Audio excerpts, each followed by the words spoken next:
Di Richards, Rugby Relics here. So today I'm at the Glynneath Miners Welfare Park. Behind me the tennis courts, in front of me there the new park. And I'm here today to talk about freedom of information and the Freedom of Information Act and a little bit of freedom of information tennis that went on in Glynneath in 2022. So the first action is a subject access request by the former clerk, Joanna Van Tonder, on my company, Rugby Relics Limited. And she asks for, please supply all personal data you hold about me, which I am entitled to receive under data protection law. But I wasn't aware that Joanna Van Tonder was a customer of mine. But I was aware that she was part of a criminal organisation called Glynneath Town Council, who were very, very naughty. Very, very naughty. Into the waiting room. Joanna, almost there. Can I just make not an appeal of any sort of like that, but if we can just make members of the public aware why we go into closed session, just so that they're aware what is, not the detail, but why we need to go into closed session for these items. That's all, please.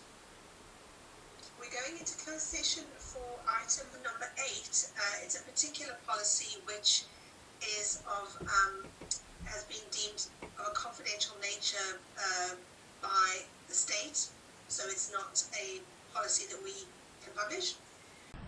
In this meeting, when Mike Pugh mentions the path, the public right of way, he means this one here, behind the tennis courts in Glynneath. So it was a historic right of way, and at some stage the people who owned this house here blocked it off, and there was a major dispute in the community that ended up with the Welsh office travelling to Glynneath to make a decision on whether or not the pathway would revert back to a public right of way, or whether it would stay as part of somebody's property.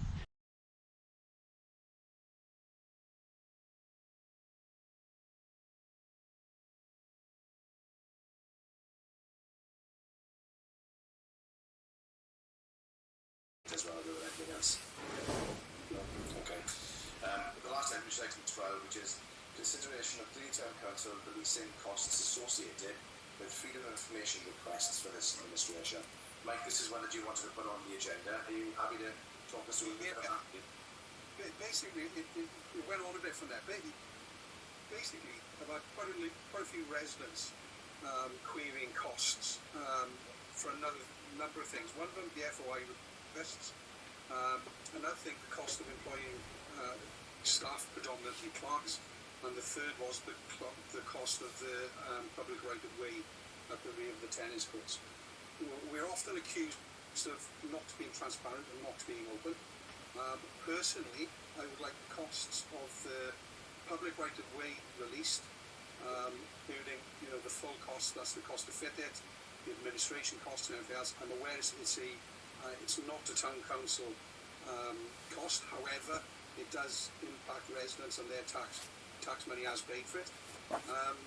The clerks, myself plus 3 other clerks, all left for exactly the same reason. What we believed personally as clerks to be vexatious behaviour, and that leads into then the huge amount of freedom of information requests. So basically it was a 3-way thing that I would personally like released to the residents of Glynneath, which is 1, the cost of the public right of way, 2, the cost of freedom of information requests on average, and roughly how many we get, and 3, the rough cost of employing a new clerk. Because at the moment I think we're on clerk number 6 since my departure, either 5 or 6, and obviously the cost for that is definitely having an impact on residents by precept increases and so on and so forth. So I think in the interest of transparency and honesty, which we're often accused of not being, I think we should release those figures to the public. Yeah. Thanks, Mike. I think in itself, in essence, I suppose I agree with that. The process of how we release those costs or obtain the value of those costs, I'm not sure how we do that without a clerk in place to know how to assess that. The need for talking about costs associated with that public right of way can be asked to them. So I can imagine we would be able to receive those costs. I'm not sure how other members would see this. Would you like to keep this on the agenda so that when another clerk comes in, they're able to pull together and tie these costs up and be able to publish them?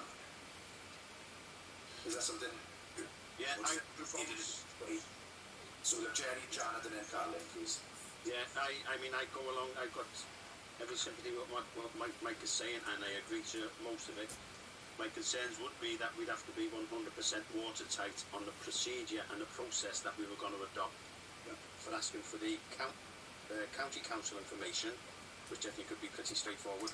But then ours, in terms of HR issues, releasing how much they cost and the cost of advertising them. And I think for the sake of hopefully a couple of months, maybe a month waiting, that I'd be happy if Mike would agree to put that in up for the next meeting anyway. Yeah. Thanks, Jerry. Jack Collins. Yeah, I know I'm not officially in this meeting, so to speak, but just to sort of make the point, I agree, Mike, we need to have this information public because I think people would be a bit more understanding the thing and exactly what's going on. What I'd also like to say regarding the cost of the clerk cost and also the cost of the freedom of information request, can we also, I know obviously councillors aren't paid, but the amount of hours that we spent needs to be counted as well. Because every time we've had to recruit a clerk, it's not just doesn't happen overnight. It's a lot of work, a lot of process to go through, a lot of rules, regulations. So I think we need to make sure that that's accounted. It's not just a case of pennies and pounds. There's a lot of time that we all put it in, and I think that needs to be accounted into it as well, if possible, just to get a real accurate picture of what this whole process costs for the freedom of information and also for the clerk recruitment. Thank you. Thanks, Mike. Do you want to come back on that, though? Yeah, it was only to reiterate. Yeah, when I was saying the cost, I didn't mean just the out-of-band costs. I actually meant to include hours spent as well from clerks, staff and councillors. So if for argument's sake, the out-of-band cost was say £500 for advertising, however that equated to 30 hours from individuals spent on there, that would be released as well. So it would give us a good guess of everything basically. Perfect, yeah. Thank you. Karen, you want your hand up, and then Steve Bellance, please. I was just agreeing to move it forward to it when we could. Okay, all right, thank you. Stephen, did you want to come in? Yeah, just two things. Under the FOI Act, there are two exemptions which we can use. One is, if it's going to cost so much, then you go back to the FOI requester and say, this is going to, and I think this figure is something like about £400. You go back to the FOI requester and say, this is going to cost £600, are you prepared to pay it? The second part of it is, if it's so minor and will take up so much time of the clerk's time, you can refuse it. So the first thing is, are we using the Act properly and using the exemptions properly, or are we making a rod for our own backs by going through all this and not using the exemptions properly? Because in the end it would save a lot of costs and a lot of time, because it's obvious from the start it's of such a minor nature. You'd have to dig back 10 years in records, and that's not financially viable, and that is an exemption from the Act. Right, I think we've been led by our previous clerks as to the freedom of information request. I don't know, Mike, how many you had, if you had any or whatever, when you were in position as clerk, whether we even considered that then, did we? Yes, we did. I did bring it up with council members once because I felt I think I was clerk for 6 months, and I think in that time we had 7 FOI requests, and I adopted, I think if I remember right, it was 2 or 3 from Glynneath, and all of them were from, if I remember right, and I'm 99% sure, all bar one were from the same 2 people. So and a lot of the FOIs, which I know the previous clerk has had the same experience, well, previous clerks have had the same experiences with.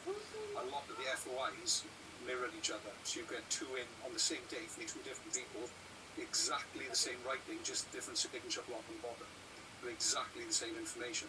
And the other thing as well we've got to remember, so it's that which I think Stephen's 100% correct. We haven't utilised the regulations correctly in regards to the FOI requests. But also when we go for the PR, for the public right of way, it wasn't just Neath Talbot county costs, because the borough, the county borough initially disagreed with the right of way. That went to the Welsh Assembly, I believe, if I remember right, because obviously the path wasn't a historic path. It was a path that hadn't been in use for over 40 years, so therefore it got appealed. So it's not just the borough costs as well, the county costs. There's also third ones on top of that. But I think Steve, right? Yeah, we haven't used the regulations, to our advantage. I believe personally. It's just my personal. Right. Okay. But if we put this on the agenda for next month's meeting, Janet, and it may go off to the next one after that. And in the meanwhile, I'll make some inquiries with the head of legal services we talk about to get a proper.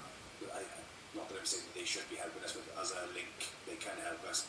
So to get a proper understanding of the Act and how it can be used by us, we may need to put a detailed policy in place, which is agreed by Glynneath Town Council as to how we respond formally to the FOIs going forward. I don't know if we can do that or not, but if we pop in the agenda for next month, I'll find some information to bring it back. If other members want to do the same as well, and have an alternative opinion or option on it, then obviously we can look at that as well at the same time, if that's okay. Marie, I think I saw your hand up. Yeah, are you on about, I just want to make sure I'm getting this correctly, are you on about putting a total cost for what it's costing the council for like per year, or are you on about like doing it for individual ones? My personal opinion is if it's we could do it for an individual cost, an average cost of employing the clerk. We know roughly how much it's going to cost. If there's been 6 clerks, it'll be roughly that amount times 6. Sorry, I'm talking about the freedom of information. Sorry, not the clerk. I'm about the freedom of information. That's up to council to decide, full council obviously, because each of them will be different. On average, if I remember right, when I was clerk, each one took around about 6 to 8 hours. For quite a simple one, if I'm honest. And I know with the more in-depth FOIs, they could take 12, 18, 20, 25 hours. It's just never-ending amount. So to do it individually would be quite time-consuming for the new clerk anyway. Sorry, go on. Sorry, carry on. We either have to average it out, say the average amount of time spent on an FOI is this, and then times that by the amount, or if council decides to go through like a year's worth of the same department and figure out the exact times. Because it is a right that you can request the freedom of information in tech. And I have just checking that. Yeah. So like it. I'm gonna put it now. So you have the right for a freedom of information request. Yep. Do you think it would? I'm just wondering if it would be wise, because it makes us look as if we're trying to stop people getting information. When you get three information requests from 3 separate people that are worded exactly the same, I mean exactly the same. I'm not arguing. Then it's clear I'm not arguing on that. I'm like, if you take that away, that incident away, there's like. You're talking about a certain group of people, but you're actually affected the whole of Glynneath by putting somebody off wanting to go for freedom of information. That's my concept. I understand where you're coming from, and that part of the argument. If I can interject in that one, yes. I think the Act is what will tell us how we proceed with this, and then we have to decide. So that the Act will tell us what you can do, and then we as a body of Glynneath Town Council will decide whether we adopt what the Act says or not. I'm happy with that. I think it's fair to say, and I don't think anybody would disagree, that in the last 4.5 or just over 4.5 years now of this administration, the amount of freedom of information requests, subject access requests, I think has been a bit mind-boggling. Not that I'm saying that no, they shouldn't be there. But we obviously need to find a different way of perhaps people finding out this information, or find a different way of disseminating it out to people. Yeah, there has to be a balance. So, but we are the custodians of Glynneath Town Council, and I think we have to make the decision as to decide what we do with it. So I've got 3 hands up: Janet, and then Jerry, and then Jennifer, please. Just to give a quick point, I spoke to one of our previous clerks about the appeal. Regards to, obviously this is when the resident has had a response from Glynneath Town Council, it's then gone to appeal, and we've had to deal with that appeal, and it took 40 hours for one appeal. So that's over a week's worth of clerk's time to deal with one appeal. So just like, just for that, that's the type of time scales we're looking at for some of the sort of more serious. And again, that outcome was in the favour of Glynneath Town Council. It wasn't, it wasn't overturned. So, yeah, I should put my hand on it. Okay, thanks, John. Jerry? Just if I could just, please keep it on the same topic, if you will, as long as it is. It is exactly on the same topic, but I think one of the main points by going along the line that Mike suggested initially, if at the end of the day we could just say the total cost for FOI requests in the last 2 years or 3 years has been X, Y, and Z. That's all people need to know. And then people will start asking questions, and they will find out who's asking the questions. Not so much who are asking the questions, but why those questions are being asked repeatedly, it would seem. And that people might start thinking about doing it in a different way. Okay, thanks, Jennifer. Jennifer, again, is it on the same topic, yeah? Yes, thank you, Simon. Regarding the opening of the path, obviously the Welsh office decided on the opening of the path, rightly so. Would it be okay with this panel if I invite someone from the Welsh office in for discussions at the next meeting, so that they can answer Mike any questions that he has on that? Jen, I don't think Mike's question is specific about the footpath, just mentioning that there were an awful lot of costs associated with it. If as a member you choose to add or do a request an item is put on the agenda, then of course whoever is chair, or if you have a clerk in place, by then will determine whether it's agreeable or not. As I said, I think Mike's point, and maybe Mike can clarify it before if he hasn't, if he's still there, is the fact that it's the cost associated with it, rather than the physical allowance of the path to go back or not. Mike, is that?